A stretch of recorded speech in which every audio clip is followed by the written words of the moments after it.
Смартфон на операционной системе Android 14 версии со стильным дизайном, 2,4К дисплеем с диагональю в 6,58 дюйма, оперативной памятью в 16 гигабайт, здесь, разумеется, 8 плюс 8, 8 физической, 8 виртуальной, внутренней памятью до 256 гигабайт, возможностью расширения ПЗУ до 1 терабайта, встроенным NFC-модулем, системой из 4 камер, 48-мегапиксельной основной камерой и 24-мегапиксельной фронтальной, 8-ядерным процессором, аккумулятором емкостью в 5000 мАч.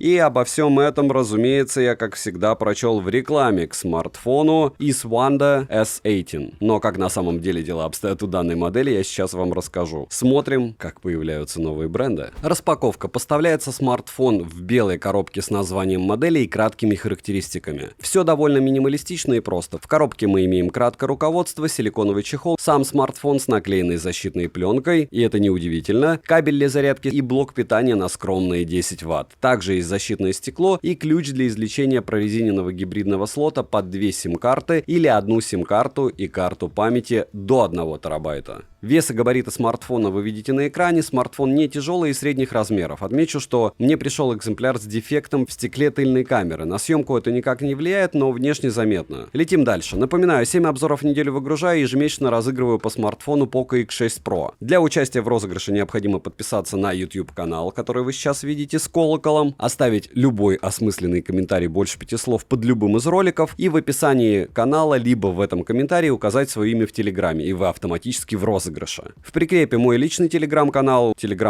взаимопомощи и ТГ скидок. Там много всего полезного. Смотрим. Переходим к смартфону. S18 можно приобрести темно-серым с обыкновенной тыльной частью и белым, у которого тыльная часть имеет интересную, но более устаревшую текстуру. За дизайн смартфона, думаю, говорить не стоит, блок камер сам говорит за себя. Тыльная часть выполнена из пластика, как и рамки. Собран смартфон неплохо, но минус за каплевидный вырез под фронталку. За пластиковую рамку по периметру экрана и за то, что кнопки имеют сильный люфт. Водонепроницаемость по стандарту IP54, о которой только можно прочесть в рекламе на Али, и я бы ей не стал доверять. Грани прямые, смартфон в руке лежит удобно, но пользоваться одной рукой им затруднительно. На корпусе расположили кнопку питания, качели регулировки громкости, разъем для зарядки USB Type-C OTG, микрофоны и динамики. Звучание в S18 обыкновенное моно, да и не скажу, что лучшее по качеству. Вибродвигатель слабый, ко всему настроить силу вибрации, разумеется, нельзя. ИК-порта мини-джека нет, за что отдельный минус. Далее S18 оснащен IPS-экраном на 6,58 дюйма с разрешением 2408 на 1080 пикселей. Плотность пикселей 401 ppi, соотношение сторон 20 к 9, рамки большие, как и подбородок, что свойственно для бюджетных смартфонов. Максимальная яркость 470 люксов по моим замерам. Автоматическая регулировка яркости отрабатывает не особо быстро, но довольно корректно. Яркости мало, пользоваться смартфоном можно, но на улице в солнечную погоду будут проблемы. Частота обновления экрана 60 Гц, мультитач на 5 касаний. Далее, разблокировать экран можно при помощи сканера отпечатков пальцев, внедренного в кнопку блокировки, распознаванием лица, стандартными способами разблокировки. Сканер отпечатков пальцев работает неплохо, но у меня проскакивали, разумеется, промахи. С другой стороны, в этом ценовом сегменте по-другому редко бывает. Завести можно до 5 отпечатков пальцев, но при этом можно завести несколько раз один и тот же отпечаток. Распознавание лиц срабатывает неплохо, даже под небольшим углом. Зарегистрировать биометрические данные можно только одного лица. Летим дальше. Процессор в S18 установлен Unisoc T616, и это не очень хорошо. Техпроцесс 12 нанометров, 8 ядер, максимальная частота 2 ГГц. Графический процессор Mali G57MP1, оперативная память LPDDR4X на 8 ГБ, внутренняя память на 256 ГБ. Интерфейс на базе Android 14 версии. Система работает медленно, с заметными подвисаниями, но в целом это ожидаемо. При этом за время использования я встречал сильные подлагивания, что уже нехорошо, а также при открытии нескольких приложений смартфон очень долго прогружается. По связи есть поддержка Wi-Fi 5 серии, но в рекламе можно заметить и 6-ю серию, что маловероятно, учитывая железо и процессор. Также есть поддержка 4G сетей со всеми бендами и ниже. Связь смартфон ловит хорошо, датчик приближения отрабатывает отлично, но изредка можно встретить подвисание. Опять же, это может быть из-за оптимизации системы. Bluetooth чип в программах показывает версию 5.0, аудиокодеков на борту достаточно, достаточно, на экране вы можете наблюдать список кодеков. NFC-модуль в наличии, что хорошо, на данный момент можно установить спокойно MirPay и оплачивать покупки NFC-модулем. GPS работает медленно, емкость аккумулятора 5000 мАч, в PC-марке смартфон выдал ультра скромные 7 часов 36 минут, хотя мы видели и намного хуже. Заряжается смартфон очень долго, первые 10% он с нуля набирал около часа, дальше зарядка слегка ускорилась. Но однозначно заряжать он будет не меньше 3 часов, во всяком случае своей 10-ваттной. За 30 минут просмотра видео уходит 15%, за 30 минут в играх смартфон поедает 30%, не меньше. То есть час 60, вообще не для игр. В играх смарт показал себя так же, как и большинство бюджетных смартов, ультрабюджетных. Поиграть в что-то, что требует мало производительности можно, но не больше. Ко всему, смарт при нагреве сбрасывает яркость, и играть в него некомфортно. Для повседневного использования в течение дня данного аккумулятора хватит, но расход заряда аккумулятора оптимизирован пока ужасно. Перейдем к тестам. Тротлинг-тест проходит смартфон с минимальными значениями, но стабильно 161 гипс минимум, 184 гипса максимум и в среднем 171 гипс на 100 потоках. В Geekbench 6 в сингл-коре 465, в мультикоре 1591, в Antutu выдал результат в 315 тысяч попугаев, Storage тест показал 43 тысячи. S18 имеет основной сенсор на 48 мегапикселей, макро на 2 мегапикселя, также дополнительный сенсор на 0,3 мегапикселя и фронталка на 24 мегапикселя. Максимальное разрешение для видеосъемки с основного сенсора 1080p 30 fps. Для фронталки 720p 30 fps. Фронтальный сенсор плохо справляется со светом, качество картинки простое, как и у основного сенсора. По большей части каких-то преимуществ перед остальными смартфонами в этой ценовой категории по камерам у данной модели нет. Обыкновенные камеры с довольно посредственной видеосъемкой. По фото еще неплохо, можно сделать какие-то снимки пейзажей или чего-то подобного. В стоковом приложении камеры есть различные вспомогательные функции и режимы, к примеру, режим Pro, панорама, замедленная съемка, макро, таймлапс и не только. Короткие примеры вы уже увидели, много внимания этому уделять не будем. Думаю, примеров было достаточно для того, чтобы понять, на что способны данные камеры. Минусы: очень медленная зарядка, плохо работает система на данный момент, каплевидный вырез под фронталку, и это прям странно, пластиковая рамка по периметру экрана, монозвук, нет мини-джека, нет ИК-порта, и железо желает лучшего.